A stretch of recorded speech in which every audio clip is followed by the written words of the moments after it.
कहा गया है सुना गया है कोई न बोले, कहा गया है सुना गया है कोई न बोले, ज़बां दराजों को मशवरा है कोई न बोले, अजीब लुकनत पसंद हाकिम से वास्ता है, अजीब लुकनत पसंद हाकिम से वास्ता है, जो चाहता है जो सोचता है कोई न बोले। हमारी दाईं तरफ इस सदी का सबसे बड़ा फकीर सोया हुआ है।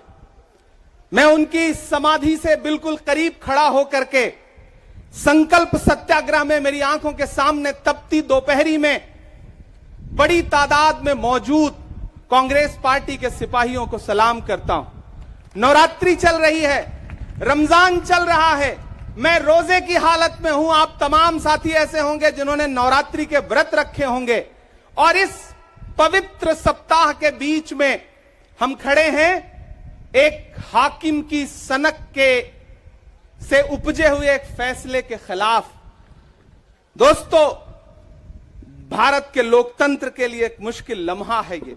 याद करिए, जब हाकिम की सनक की वजह से आप लाइनों में लग करके अपने पैसे बदलवाने के लिए बैंकों के साथियों से विनती कर रहे थे, चरौरी मिन्नत कर रहे थे, तब सबसे बड़ी आवाज बन के कौन बोल रहा था?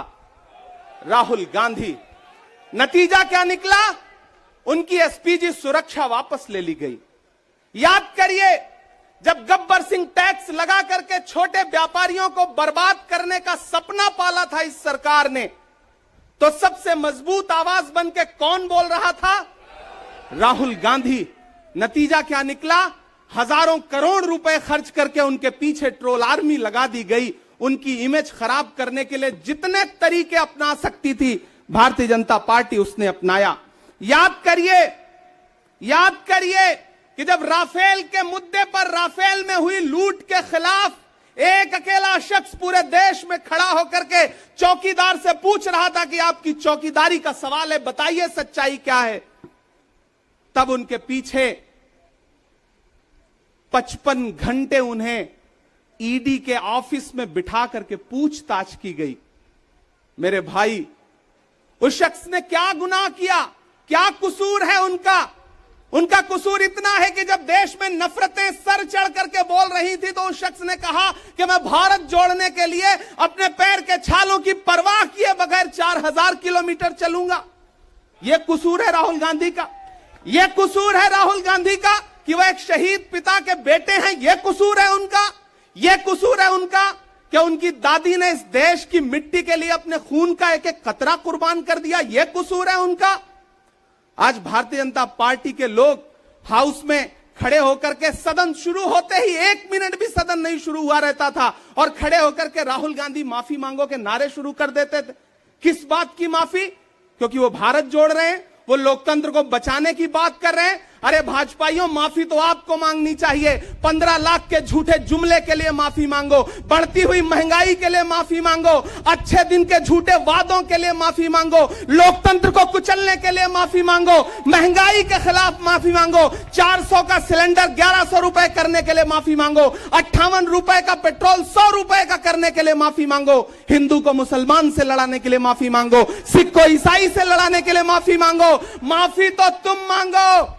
और अगर तुम ये कहते हो कि राहुल गांधी ने विदेश में जाकर के भारत का अपमान किया, तो प्रधानमंत्री जी, मैं आपसे पूछना चाहता हूं कि जब दोहा में, शंघाई में, कैलिफोर्निया में, अमेरिका में खड़े होकर के आप कह रहे थे कि भारत तो सपेरों का देश है, भारत में पैदा होना तो पाप है, प्रधानमंत्री जी, माफी तो आपको मांगनी चाहिए। मैं आज प्रियंका दीदी को सुन रहा था, मेरी आंखों में आंसू थे उनका भाषण सुन करके। पिछले कुछ हफ्तों में 2 बार मेरी पलकें नम हुई। पहली बार तब हुई जब हम संसद भवन से तमाम सांसद निकल रहे थे और एकाएक हमने सीपीपी ऑफिस में देखा कि राहुल गांधी जी को 2 साल की सजा दे दी गई। उन लम्हों में मेरी आंख में आंसू थे। मैं शायर हूं तो मैं भावुक हूं, शायद इसलिए मेरी आंखें नम हो जाती हैं ऐसे लम्हों में। आज जब प्रियंका जी बोल रही थी तो मैं उन्हें सुनकर के भी मैं नम हो गया। यह जुल्म है कि जुल्म को कहता हूं साफ जुल्म। यह जुल्म है कि जुल्म को कहता हूं साफ जुल्म। क्या जुल्म कर रहा हूं? मुझे मार दीजिए। जो जख्म बांटते हैं उन्हें जीस्त पे है हक। मैं फूल बांटता हूं, मुझे मार दीजिए। फिर उसके बाद हिंदुस्तान वालों, फिर उसके बाद शहर में नाचेगा हू का शोर, फिर उसके बाद शहर में नाचेगा हू का शोर। मैं आखिरी सदा हूं, मुझे मार दीजिए। मेरे भाई, इस देश के लोकतंत्र को बचाने के लिए जो सबसे बड़ी आवाज है इस देश के, उसको मारने की, उसको कुचलने की जो कोशिश है, उसके खिलाफ आपको खड़ा तो होना पड़ेगा, आपको बोलना तो पड़ेगा।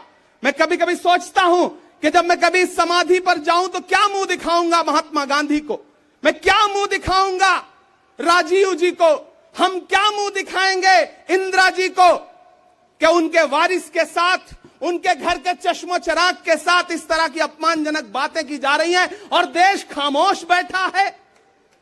सवाल आपसे है, सवाल यहां बैठे हुए लोगों से नहीं है, सवाल आपसे है जो आप कांग्रेस की मोहब्बत में यहां आए हुए। मैं आपको सलाम करता हूं, मैं जानता हूं आप राहुल गांधी जी से मोहब्बत करते हैं, कांग्रेस पार्टी से मोहब्बत करते हैं, प्रियंका दीदी के सम्मान में आए हुए हैं, खड़गे साहब के सम्मान में आए हुए हैं, मैं जानता हूं, वरना इस तपती दोपहरी में व्रत रख के, रोजा रख करके कौन परेशान होने के लिए आता। आपको मोहब्बत है पार्टी से, लेकिन नया पाने की चाहत में पुराना छूट जाता है। तुझे अपनाऊं तो मुझसे जमाना रूठ जाता है। मोहब्बत पढ़ने लिखने में बहुत आसान है, लेकिन मोहब्बत को निभाने में पसीना छूट जाता है। मैं जानता हूं कि आप पसीने के बीच भी, आप तपती दोपहरी के बीच भी यहां बैठे हैं। क्यों? क्योंकि आपके मन में पीड़ा है, आप देख रहे हैं कि लोकतंत्र को किस तरह से कुचला जा रहा है।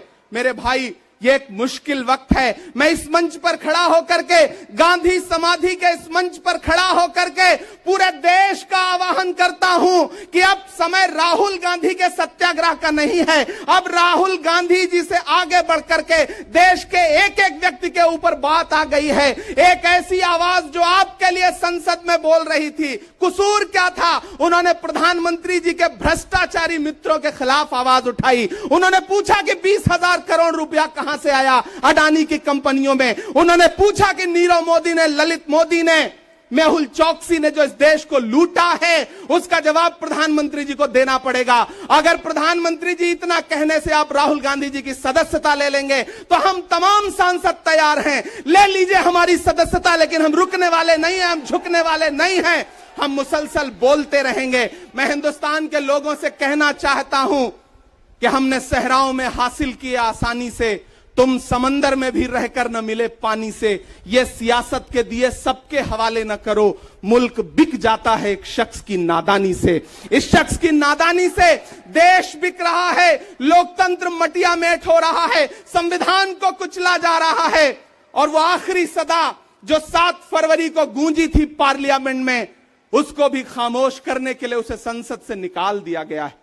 मैं देश से कहना चाहता हूं कि उन्होंने राहुल गांधी जी को संसद से निकाल दिया है। देश सुने इस बात को कि नरेंद्र मोदी जी और उनकी सरकार ने साम दाम दंड भेद इस्तेमाल करके राहुल गांधी को संसद से निकाल दिया है। अब देश के ऊपर फैसला है, उन्होंने संसद से निकाला है। देश के लोगों, राहुल गांधी को अपने दिल में रखो, अपने दिल में बिठाओ, निकलो पूरे देश में, करो सत्याग्रह। देखते हैं इस हुकूमत की तानाशाही में कितनी ताकत है। अगर कांग्रेस का एक एक कार्यकर्ता जो अपने घरों पर कहीं बैठा हुआ है, मैं उससे भी आह्वान कर रहा हूं कि राहुल गांधी से बढ़कर के ये मसला इस देश के लोकतंत्र तक आ गया है, इसे बचाइए। और राहुल जी शायद अपने घर पर होंगे, यहां हम हजारों की तादाद में उनको समर्थन देने के लिए जुटे हैं। मैं तो बस इतना कह रहा हूं कि मेरे भाई, आपको एक बात समझनी है, और वो ये है कि इस मुश्किल वक्त में हमें राहुल जी से ये कहना है कि लहू में भीगे तमाम मौसम गवाही देंगे कि तुम खड़े थे। एक आखिरी नज्म सुना करके मैं आपसे विदा लूंगा कि लहू में भीगे तमाम मौसम गवाही देंगे कि तुम खड़े थे। शहर का सूरज गवाही देगा कि जब अंधेरों की कोख से निकलने वाले ये सोचते थे कि कोई जुगनू बचा नहीं है, तो तुम खड़े थे, तुम खड़े थे। तुम्हारी आंखों के ताकचों में जलती मशालों ने नई मनाजिल हमें दिखाई। तुम्हारे भाई, तुम्हारी बहनें, तुम्हारी माएं, तुम्हारी मिट्टी का जर्रा जर्रा गवाही देगा कि तुम खड़े थे। हमारी धरती के जिस्म से जब हवस के मारे ये सोचते थे कि सियाह जोंकों की तरह चिमटे तो तुम खड़े थे। तुम्हारी हिम्मत, तुम्हारी अजमत और इस्तकामत तो वो हिमालय है कि जिसकी चोटी तलक पहुंचना न पहले बस में रहा किसी के, न आने वाले दिनों में होगा। सो आने वाली तमाम नस्लें गवाही देंगी कि तुम खड़े थे, कि तुम खड़े थे। हम तमाम लोग, मैंने कहा ना, बहुत सारे लोग यहां व्रत रख करके आए हुए हैं, मैं रोजे से हूं। हम तमाम लोग इस देश के लोकतंत्र को बचाने के लिए राहुल गांधी जी के साथ अलल ऐलान खड़े हैं, खड़े रहेंगे और एक एक सांस तक उनके साथ खड़े रहेंगे। ये हमारा राहुल गांधी जी से वादा है। जिसे खौफ नहीं है मुरझाने का, हम उस गुल के साथ खड़े हैं। कैसा भी दौर आए लेकिन हम राहुल के साथ खड़े हैं। कल भी खुलकर साथ खड़े थे, आज भी खुलकर साथ खड़े हैं। कैसा भी दौर आए लेकिन हम राहुल के साथ खड़े हैं। शुक्रिया।